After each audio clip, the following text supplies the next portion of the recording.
Las metanfetaminas, o también conocidas como cristal, son una sustancia de abuso que se ha distribuido ampliamente en nuestro país. El cristal o metanfetamina es una sustancia que por el precio cada vez es más barata porque se produce rápidamente, normalmente se hacen en laboratorios clandestinos, pero en México sabemos que hay un aumento. Esto propicia que el consumo se incremente y como es muy barato y como aumenta la actividad física y el estado de alerta, se consume cada vez más y más y más para trabajar, para hacer jornadas muy largas o cuidar a la familia o tener más horas manejando o para combinarla con otras sustancias.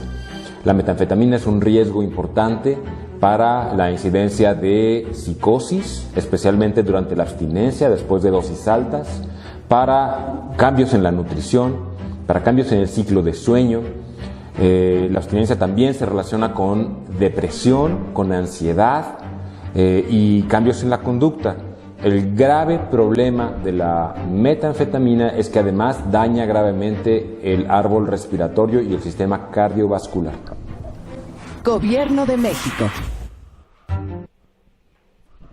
Hola a todos y bienvenidos a un programa más de Cuida tu Salud Mental. Mi nombre es Guillermo Peñalosa, yo soy médico psiquiatra adscrito a los servicios de atención psiquiátrica. Y pues bueno, en este momento les voy a hablar de un tema que seguramente muchos de ustedes están pues muy preocupados por que en esta situación de cuarentena pues lo hemos usado pues muchas personas, ¿no? Que son los videojuegos. Pero en especial, ¿cuál va a ser su relación con la salud mental? Porque sí, efectivamente hay una relación entre los videojuegos y la salud mental. Pero antes que nada, pues quisiera hacer algunas referencias de ciertos términos para que quede claro más de las cosas que vamos a hablar, ¿sale?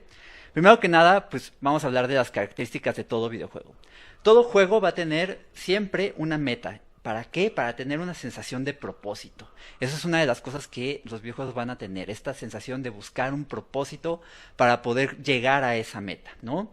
¿Qué va a tener también? Van a tener reglas. Las reglas son súper importantes porque lo que van a hacer es liberar la creatividad de la persona y desarrollar el pensamiento estratégico de los que están jugando, para que se puedan adaptar a ese tipo de reglas y puedan ser mejores cada vez.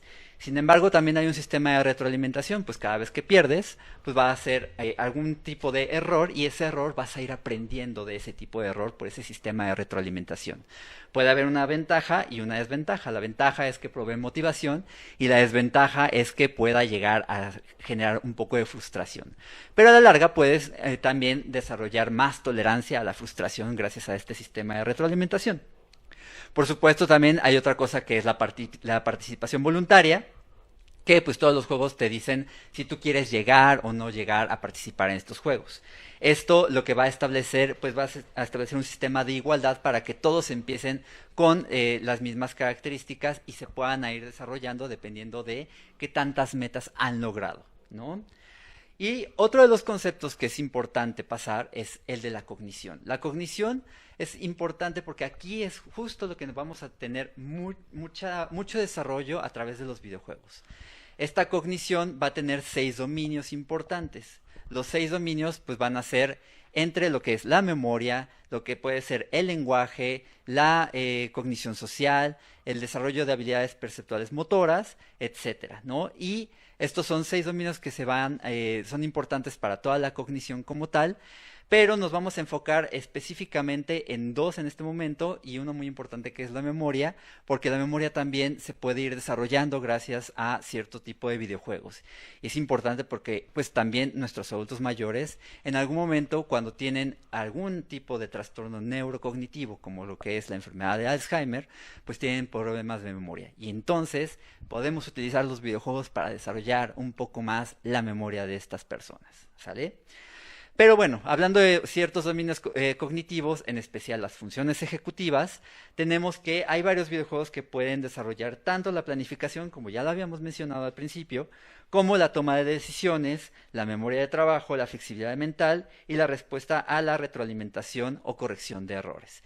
Entre los juegos que más se conocen, pues pueden ser los de multijugador en línea, como World of Warcraft o League of Legends, por ejemplo, o también Final Fantasy XIV o Final Fantasy VII, ¿sale? Estos son los que más populares se utilizan en juegos en línea. También otro de los dominios cognitivos, y que seguramente ustedes han escuchado muchísimo, pues ciertos juegos como lo que son Call of Duty, que tiene hasta 60 millones de usuarios en el mundo, van a desarrollar habilidades perceptuales motoras como la percepción visual, las habilidades visoconstructivas, las perceptuales motoras, las praxias y las nocias. Esto es muy importante porque si bien hay muchísimos tipos de videojuegos, cada uno tiene un desarrollo específico de ciertas habilidades cognitivas. Entonces vemos que tiene sus ventajas el usar los videojuegos, ¿no? Y esto también repercute como tal en nuestra salud mental. Pero bueno, pues ¿quién no de ustedes han escuchado también de Candy Crush, por ejemplo, o de Tetris, que pues muchos de nosotros lo hemos utilizado en cierto tiempo para matar el tiempo libre que llegamos a tener y distraernos. Y lo que se ha visto es que gracias a este tipo de juegos como Candy Crush, Angry Birds o simplemente por Mario Bros, nos ayuda a desestresarnos, nos ayuda a tener un mejor manejo del estrés y a disminuir los síntomas de ansiedad. Ajá. Eso es muy importante porque nos generan esta mejora de las emociones. Pero bueno, muchos de ustedes que son papás seguramente han escuchado de este juego que se llama Minecraft. Minecraft es una cosa maravillosa porque no solamente desarrolla la creatividad de los niños, muchos de ellos empiezan a generar castillos impresionantes, países, vaya, lugares que de verdad salen de la imaginación increíble de los niños, pero también les enseñan hasta cierto punto tanto matemáticas, porque tienen que sumar para poder hacer cierto tipo de transacciones, porque necesitan comprar cosas dentro del juego, y también a la larga se puede utilizar para mejorar lo que es el detener las pesadillas. Muchos de los niños que pueden llegar a tener este tipo de trastornos del sueño, se ha visto que este juego, que es el Minecraft, puede mejorar el control de las pesadillas, ¿sale? Entonces, en algunos casos, también ya en adultos, en personas jóvenes, pueden llegar hasta lo que son el control de los sueños lúcidos, que esto les permite pues tener una experiencia muy padre dentro de este sueño, ¿no? Sin embargo, pues bueno, hay algo que es importante también decir. Muchas veces pensamos que este tipo de obstáculos pues son innecesarios, pero ¿por qué, si son innecesarios, por qué nos hacen tan felices? Esto es porque puede matar o puede generar el cierto trabajo para matar el tiempo, ¿no? Como que es el Candy Crush, como lo habíamos mencionado. También para generar un trabajo mental. El trabajo mental también nos genera felicidad, como lo que es Age of Empires o Fire Emblem, por ejemplo. El trabajo físico, actualmente hay muchos videojuegos que realizan un trabajo físico muy extenuante, al grado de que llegas a hacer pues cantidades exorbitantes de cardiovascular, como lo que es el Ring Fit o el Beat Saber, así como también el trabajo por descubrimiento, el descubrir nuevas zonas, nuevos lugares, etcétera, como lo que es el BioShock. Algunos como trabajo en equipo, que eso también es muy importante y más adelante lo vamos a poner muy en cuenta, como el Final Fantasy XIV, League of Legends, etcétera. Y también el desarrollo del trabajo creativo, como lo es el Minecraft, que como lo habíamos mencionado, desarrolla muchas habilidades de todos los niños. Entonces, ya tienen bastantes opciones. Ahorita que estamos en esta cuarentena, pues no le tengan miedo a los juegos. Vaya, hay que saber qué límites poner, ¿no? Porque vamos a hablar también más adelante de cuánto tiempo es lo más recomendado para que los niños jueguen. Y también saber qué es lo que se tiene que hacer cuando ya puede existir cierto problema. Pero no nada más tenemos esa parte, ¿no? Muchas de las poblaciones en situaciones de vulnerabilidad, como lo que son las personas que pertenecen al colectivo LGBT o personas con discapacidades diferentes, pueden llegar a sentirse con este sentido de pertenencia. ¿Por qué? Porque están generando o desarrollando una característica diferente dentro del mismo juego y se empiezan a conectar con las mismas personas.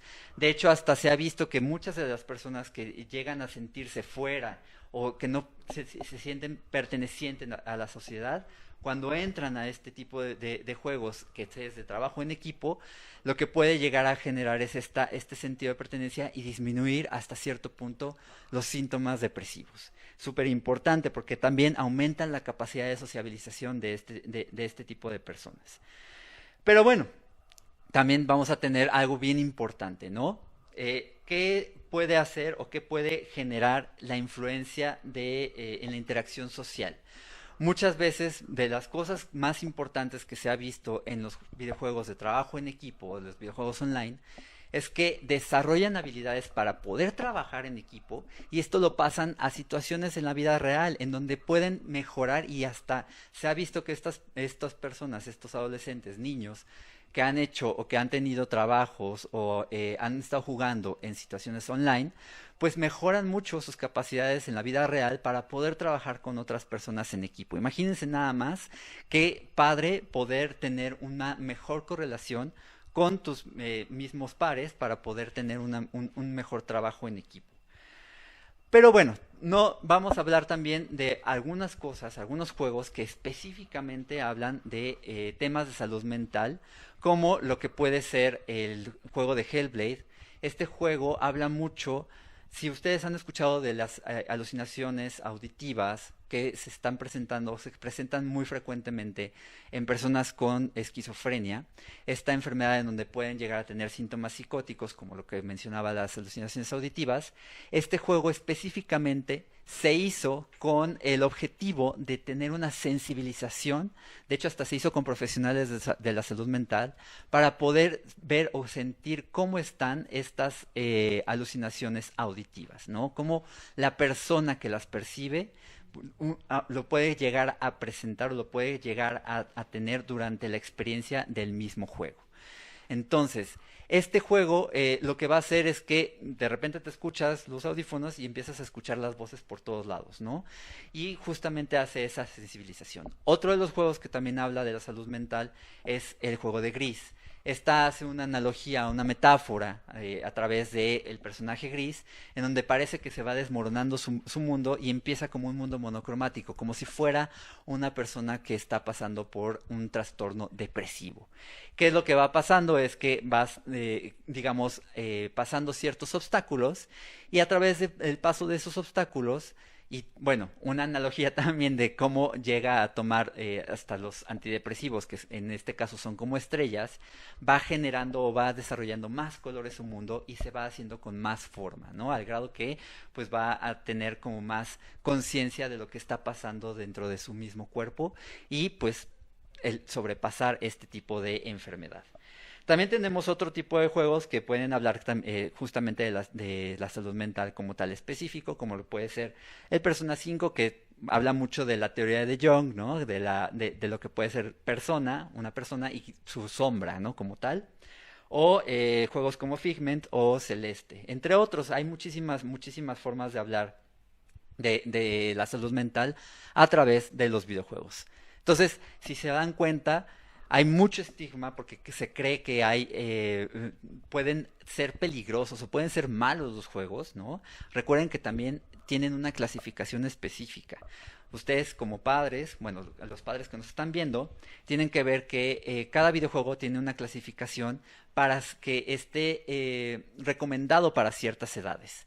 Eso es algo bien importante porque muchas veces, pues, para facilitarnos la vida, decimos, bueno, pues este juego que le está trayendo y que está muy popular en las redes, se lo compramos al niño y pues no está recomendado para ese tipo de edades, ¿no? Eso es bien importante que lo tengan muy en cuenta, para que así sepan tomar una buena decisión. ¿Qué otras ventajas podemos llegar a tener, no? De las ventajas es que llegan a generar un trabajo autotélico, que quiere decir que se ponen los mismos obstáculos para poder llegar a pasar ese mismo obstáculo y se ponen como ese tipo de metas. Entonces uno va generando ese obstáculo, ese trabajo constante para poder llegar a ser mejor. Y como tal, no es que, porque se piensa muchas veces que las personas que juegan videojuegos están escapando de la realidad. Y no es eso, no se trata de que escapen de la realidad, sino que están activamente haciendo sus vidas más gratificantes. ¿Por qué? Simplemente el hecho, como les mencionaba, el hecho de que están pasando, llegando a la meta del videojuego que están en ese momento jugando, les va a generar ese sistema de retroalimentación, esa motivación, y si pueden llegar a ganar, ¿no? O si tienen, o si han derrotado cierto jefe que les generaba muchísimo problema, pues entonces se sienten súper felices, y esa felicidad, claro que les va a generar esa gratificación. Entonces, como les decía, no es que están activamente, no es que están escapando de la realidad, sino que están activamente haciendo sus vidas más gratificantes. Ahora, efectivamente, esta gratificación, cuando es demasiada, ¿no? Nos genera muchísima emoción. Algo que muchos de los psicólogos le pueden llamar fiero, ¿no? Que esto es un término en italiano, que es como decir que es el orgullo. Pero tanto fiero, tanto orgullo, tanta emoción, lo que puede generar como cuando, por ejemplo, un futbolista mete un gol y que está así súper emocionado para poder, para hacer, que haya metido ese gol. Este tipo de fiero, si se tiene constantemente, esto puede generar un tipo de adicción, ¿no? Que es lo que se le puede llegar a conocer como gaming disorder. Y ahorita nos quedamos hasta aquí, nos vamos a un corte comercial y vamos a retomar el tema de gaming disorder, que es algo fundamental porque también tenemos que ver no solamente las ventajas, sino también las desventajas. Entonces, regresamos al rato.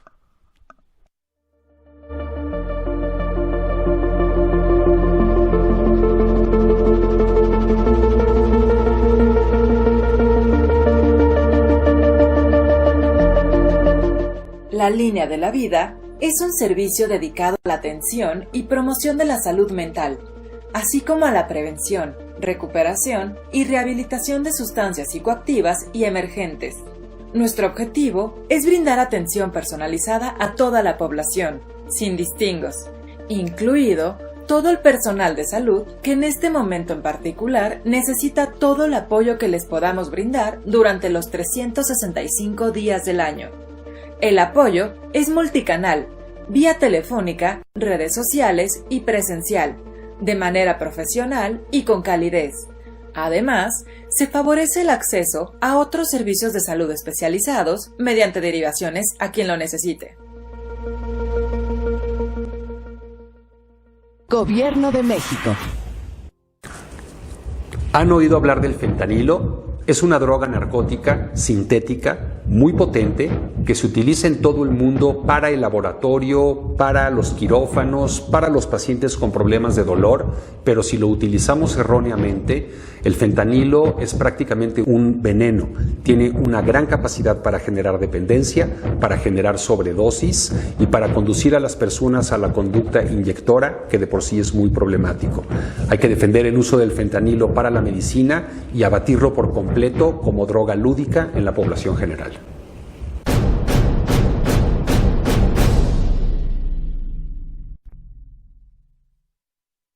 Gobierno de México.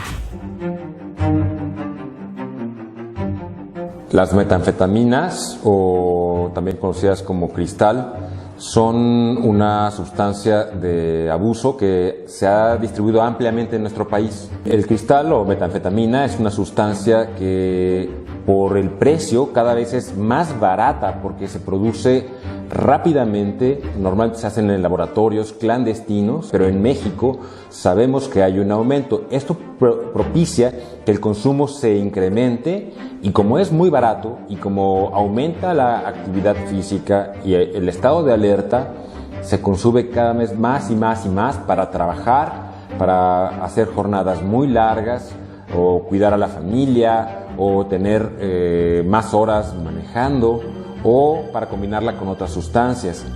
La metanfetamina es un riesgo importante para la incidencia de psicosis, especialmente durante la abstinencia después de dosis altas, para cambios en la nutrición, para cambios en el ciclo de sueño. La abstinencia también se relaciona con depresión, con ansiedad, y cambios en la conducta. El grave problema de la metanfetamina es que además daña gravemente el árbol respiratorio y el sistema cardiovascular. Gobierno de México. Bueno, pues ya regresamos y como les había mencionado, nos quedamos en la parte de lo que es el gaming disorder, que esto ya es un trastorno ya clasificado como tal por la OMS, ¿no? Sin embargo, pues tampoco hay que tenerle miedo, ¿no? Primero que nada, pues hay que informarnos. Este tipo de trastorno, que es por el uso de videojuegos excesivo, ¿no? Se ha visto que se puede presentar hasta en un 3 hasta un 6%, dependiendo de la bibliografía, de todos los videojugadores. Es decir, solamente de 3 a 6 personas que juegan videojuegos van a llegar a tener este tipo de trastorno. ¿De qué se trata? Pues justamente como están teniendo tanto fiero, tanto orgullo, tanta emoción al estar jugando, entonces este tipo de emoción la están tratando de conseguir una y otra vez, y lo único que se van a preocupar es por estar jugando para conseguir este tipo de cosas.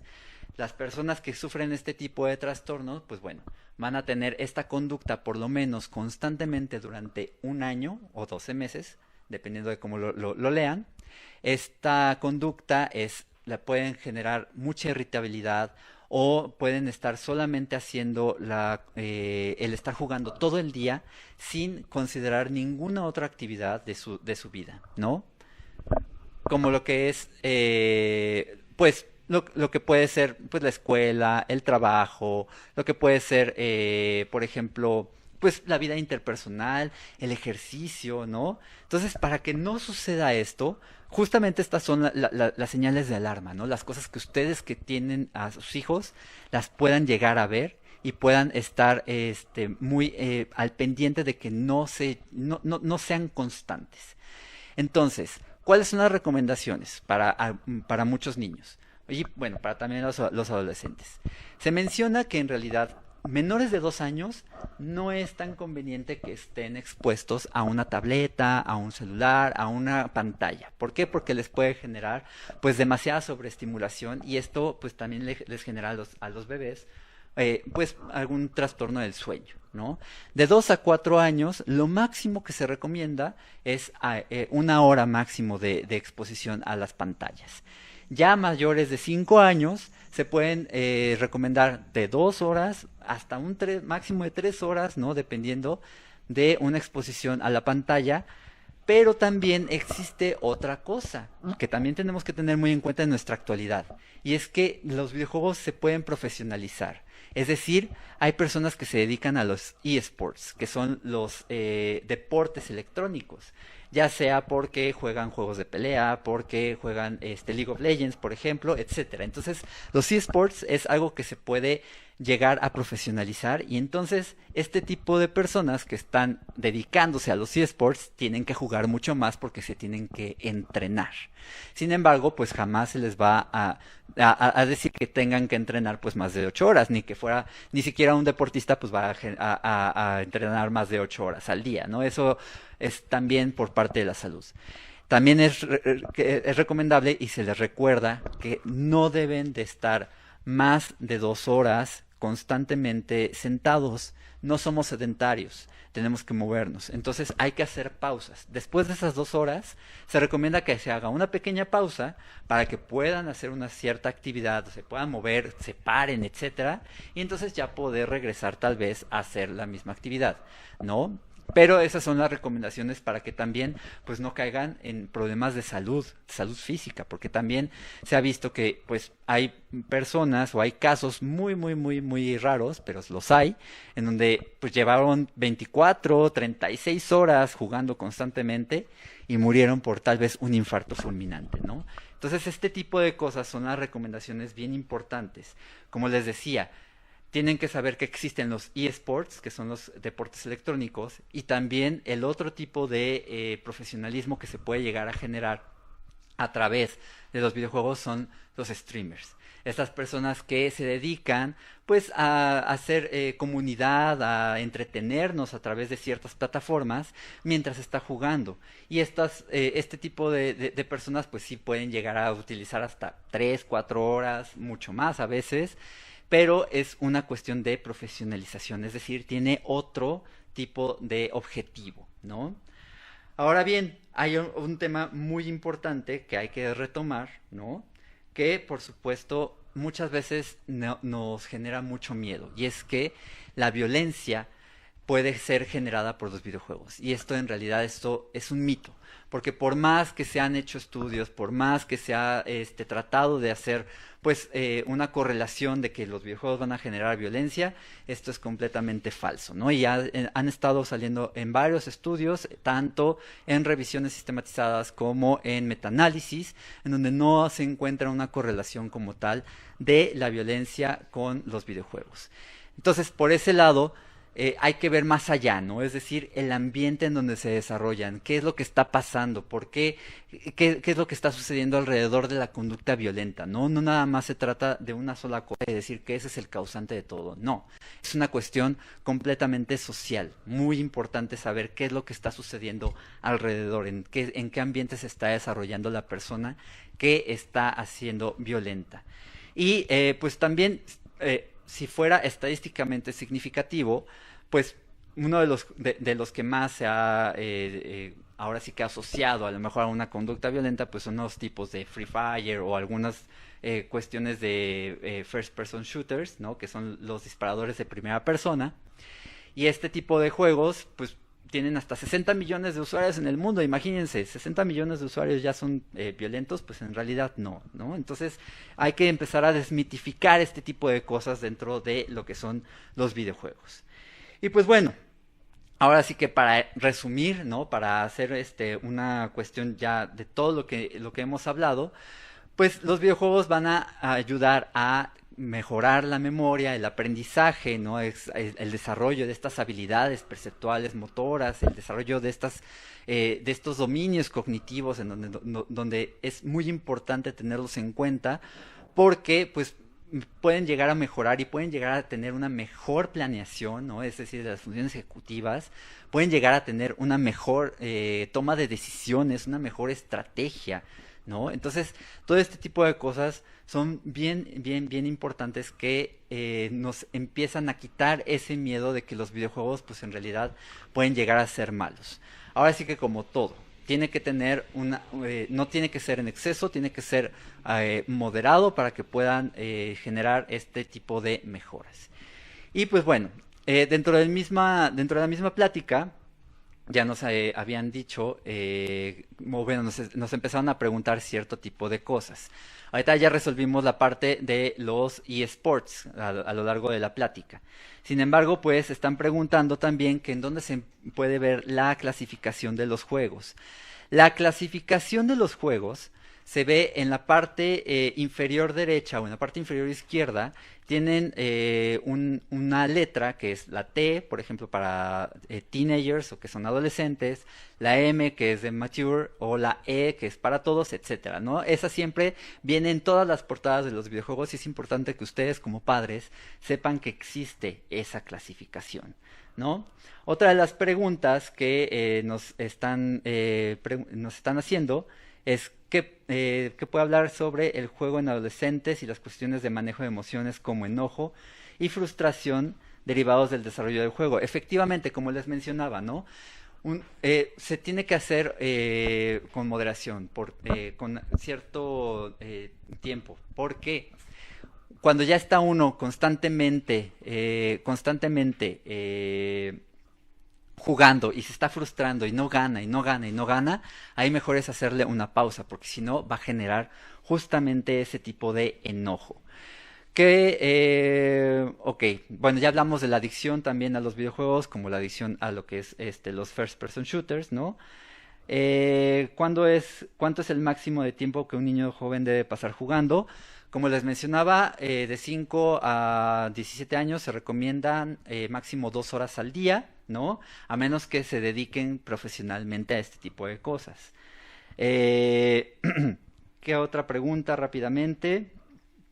Lo de las fuentes ya están durante la presentación, está en la parte inferior derecha, se encuentran algunas de las fuentes para poder, pues, ahora sí que verlas en línea. ¿Qué otra pregunta? Creo que es la última. ¿Cómo se puede quitar las adicciones a los videojuegos? Pues bueno, es algo importante. Primero se tiene que identificar, se tiene que saber qué es lo que está pasando, se tiene que intentar decirle a la persona que está sufriendo este tipo de trastorno que lo están viendo que está cambiando, ¿no? O sea, llegarle como por otro lado, no decirle que está teniendo un problema porque también lo pueden sentir como un ataque, ¿no?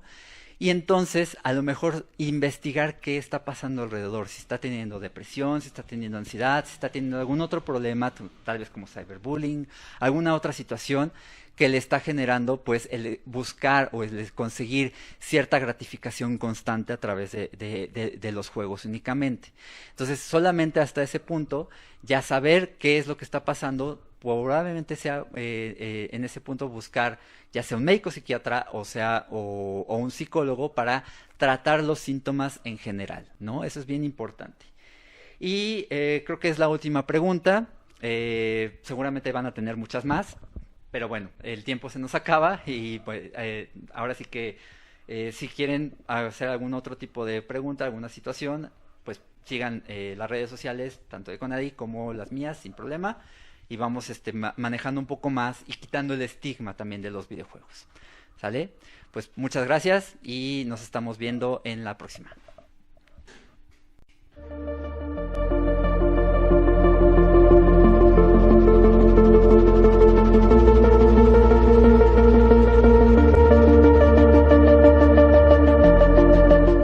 La Línea de la Vida es un servicio dedicado a la atención y promoción de la salud mental, así como a la prevención, recuperación y rehabilitación de sustancias psicoactivas y emergentes.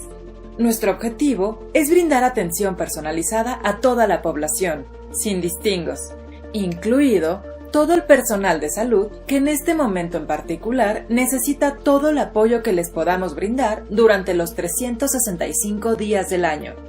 El apoyo es multicanal, vía telefónica, redes sociales y presencial, de manera profesional y con calidez. Además, se favorece el acceso a otros servicios de salud especializados mediante derivaciones a quien lo necesite. Gobierno de México. ¿Han oído hablar del fentanilo? Es una droga narcótica sintética muy potente que se utiliza en todo el mundo para el laboratorio, para los quirófanos, para los pacientes con problemas de dolor, pero si lo utilizamos erróneamente, el fentanilo es prácticamente un veneno. Tiene una gran capacidad para generar dependencia, para generar sobredosis y para conducir a las personas a la conducta inyectora, que de por sí es muy problemático. Hay que defender el uso del fentanilo para la medicina y abatirlo por completo como droga lúdica en la población general.